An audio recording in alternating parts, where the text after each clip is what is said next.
Alors nous voilà en direct du CNSD, le Centre national des sports de la défense. Nous sommes ici pour la dernière étape des AD Victoriam qui clôt une année riche en émotions. C'est l'occasion pour les blessés qui se reconstruisent par le sport et leurs accompagnants de se retrouver, d'échanger et de partager un moment convivial. Une démarche que le CNSD porte avec conviction et qu'UNEO soutient pleinement. Alors suivez-nous, on vous emmène. Pour ce challenge 2025, on recense plus d'une quarantaine de participants qui sont alignés sur les étapes qui leur étaient proposées. On constate également une hausse de 10% sur l'ensemble des participations qui démontre un réel engouement pour ce qui leur est proposé.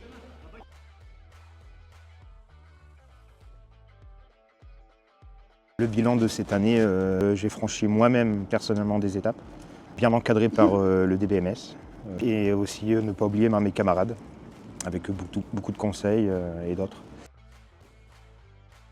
Je suis arrivé en béquille, qui pour moi c'était compliqué. J'ai eu beaucoup d'étapes de kiné et de réadaptation en fait, au niveau blessé. Et plus les étapes ont passé, et plus je me suis amélioré, je me suis dépassé. Et aujourd'hui, je marche et j'ai repris la course. Donc vraiment, pour moi cette année, grâce aux AD, j'ai quand même beaucoup évolué au niveau physique et au niveau psychique. Le bilan est plus que positif. En fait, ça nous fait une bulle de bien-être en dehors de notre famille, en dehors du domaine professionnel.